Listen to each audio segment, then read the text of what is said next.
Rapat kerja Komisi 1 DPR dengan Menkominfo dan Kepala BSSN hari Kamis diwarnai kritik keras dari anggota Dewan. Anggota Komisi 1 DPR TB Hasanuddin mempertanyakan mengapa banyak serangan siber dilaporkan tapi tidak ditindaklanjuti secara komprehensif. Ini sebetulnya kecelakaan atau kebodohan nasional, ya, karena apa? Prihatin.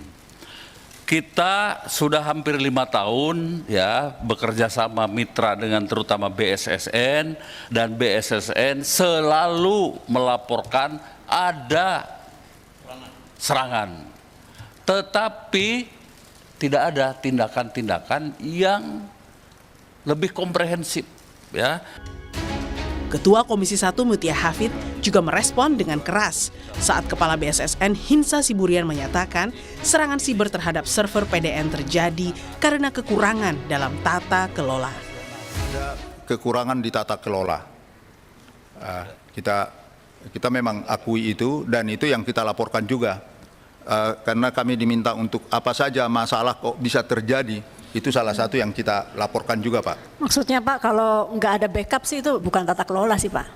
Siap? Kalau alasannya, ini kan kita nggak hitung Surabaya Batam backup kan, karena cuma 2% kan.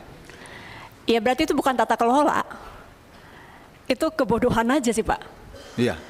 Punya data nasional dipadukan seluruh kementerian harusnya, untung katanya ada beberapa kementerian yang belum comply, belum gabung.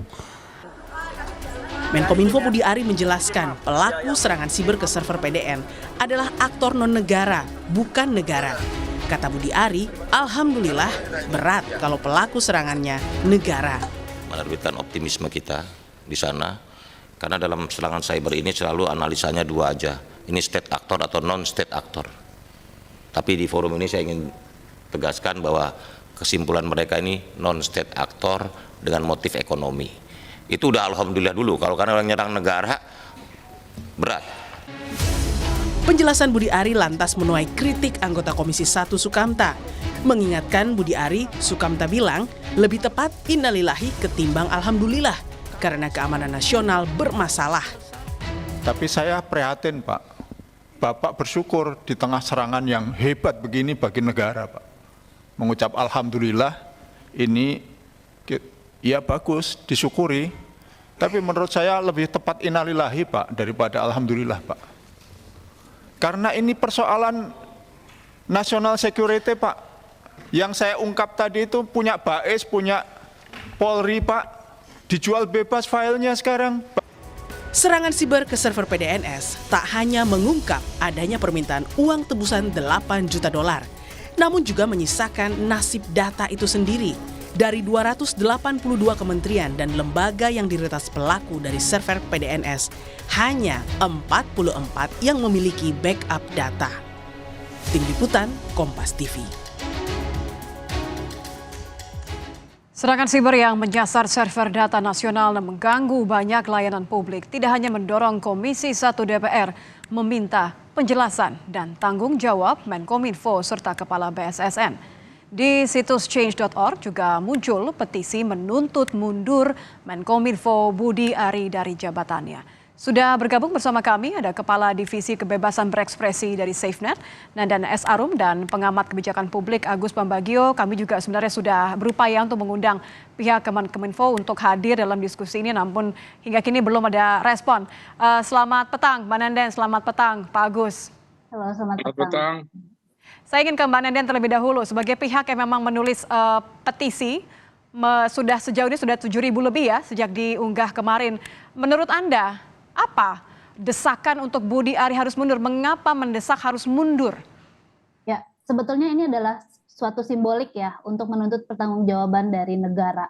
Tentu saja bukan hanya Budi Ari yang kita tuntut mundur, seharusnya seluruh jajaran dan pihak-pihak yang memang bertanggung jawab terhadap Pusat Data Nasional ini.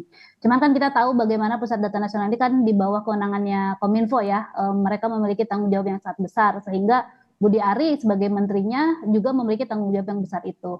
Dan tentu saja desakan ini sebetulnya juga menuntut tanggung jawab dan permintaan maaf ya dari pemerintah, supaya mereka bisa mengakui bahwa ini adalah bentuk kesalahan dan kelalaian mereka dalam menjaga data warga ataupun data nasional seperti itu. Saya ingin ke Pak Agus. Pak Agus, kalau Anda melihat apa sih sebenarnya kesalahan utamanya dari Menkominfo dan juga BSSN? Begini kan membuat sistem seperti ini kan tentu ada anggarannya. Nah dalam sistemnya itu coba nanti kita urut nanti ya bagaimana. Itu pasti ada anggaran untuk menjaga, untuk merawat. Itu dipakai atau jangan-jangan dikorupsi karena kita kan korupsi ya. Nah tapi di luar itu ya memang harus dijaga barang seperti ini. Jadi kita semua informatif pakai IT, pakai IT semua, tapi tidak dijaga. Lalu saya juga heran kok nggak ada backupnya gitu ya, karena ini rahasia negara, harus backupnya harus jelas ada di mana dan seperti apa. Nah tapi saya belum melihat ada pernyataan resmi dari pemerintah mengakui bahwa ini dibobol oleh siapa, kan bisa dicari. Pak Nenden pasti bisa Masih cari. audit bahasanya Pak Agus, Teman-teman, masih dalam teman-teman. pemeriksaan audit forensik katanya. Iya, masa lama banget. Saya yang ahlinya Mbak Nenden itu sebetulnya kan nggak lama, itu bisa dicari sebentar kok. Pengalaman dari beberapa BUMN pernah dikerjain, saya pernah melihatnya gitu ya, itu cepat kok gitu. Nah jadi ini jangan terlalu lama, jadi pemerintah harus menjelaskan dulu sebetulnya bocornya di mana gitu loh. Siapa yang bocor, semuanya yang sudah bergabung di data itu. Data apa yang bocor maksud Anda ya? Iya, Oke. iya. Kalau bahasanya memang ini bukan bocor ya, tapi diretas dan ada Iya, penyanderaan diretas data. lah, kan Tapi bahasa begini, awam pertanyaan ya, saya, Pak Agus, mengutip dari Iya. desakan dari SafeNet, petisi dari SafeNet. Dengan kondisi seperti ini, kesalahan yang menurut Anda sangat fatal, apakah tepat petisi untuk meminta Menkominfo Budi Ari untuk mundur? Ya itu kan lambang bahwa dia harus bertanggung jawab. Mundur atau tidak mundur kan terserah presiden. Gitu kan, dia harus membuat surat pengunduran diri, tapi intinya dia harus bertanggung jawab. Jadi dia harus segera menjelaskan. Katakan masih diaudit, ya apanya, sampai di mana, mau berapa lama. Itu kan yang penting diketahui masyarakat. Terus datanya yang hilang tuh sebenarnya ada di mana gitu. Supaya kita tidak was-was kan, kalau data perbankan hilang atau uang kita hilang bagaimana. Oke. Terus data-data ID kita terus dipakai untuk kriminal bagaimana. Kan ini sekarang kriminal bukan hanya dipakai di Indonesia, dipakai lintas negara ini. Ya, ya. Kita terbukti dengan pinjol kan sama. Ya, saya kembali ke Mbak Nenden. Mbak Nenden, jadi kalau Anda lihat dari sekian kesalahan atau sekian poin yang belum dijelaskan oleh Menkominfo seperti data apa yang sebenarnya bocor, bagaimana situasinya saat ini, apa hasilnya, belum lagi kata-kata bahwa seharusnya bisa dong diungkap dalam hitungan hari. Menurut Anda, poin bahwa tidak ada backup dari sebagian besar data yang diberikan oleh lembaga dan instansi yang dinaungi oleh PDSN ini menjadi hal yang paling krusial sehingga mendesak Budi Ari untuk harus bertanggung jawab. Ya, sebetulnya itu bisa kita lihat situasi saat ini tuh sangat mungkin karena gagalnya dalam merencanakan pembangunan PDN ini gitu ya. Kita tahu kalau gagal merencanakan sebenarnya merencanakan kegagalan gitu ya. Gimana dalam proses pembangunan PDN, bagaimana membuat blueprint gitu ya terkait pembangunan PDN termasuk penyusunan misalnya mitigasi, risiko analisis gitu ya. Dan hal-hal lain yang berhubungan dengan SOP misalnya untuk memastikan bahwa keamanan ini semakin kuat, sepertinya ini tidak ada gitu ya dalam konteks. Bukan gagal tapi tidak ada mitigasi gitu maksud Anda? Ya, berarti ini tidak ada mitigasi kan berarti gagal dalam proses perencanaan di awal. Harusnya kan mitigasi itu masuk di proses perencanaan di awal pada saat pembangunan PDN ini gitu ya. Dan kemudian larinya ke implementasi SOP gitu ya untuk memastikan bahwa backup dilakukan misalnya tiap hari gitu ya atau seminggu sekali atau seperti apa. Itu kan harusnya udah masuk di awal pada proses risiko analisis gitu ya ataupun dalam proses penyusunan SOP dan penyusunan mitigasi risiko gitu. Nah ini kan sebetulnya nggak ada gitu. Jadi proses implementasinya harus kita cek dan proses perencanaan dari awalnya seperti apa juga ini harus kita lihat lebih lanjut.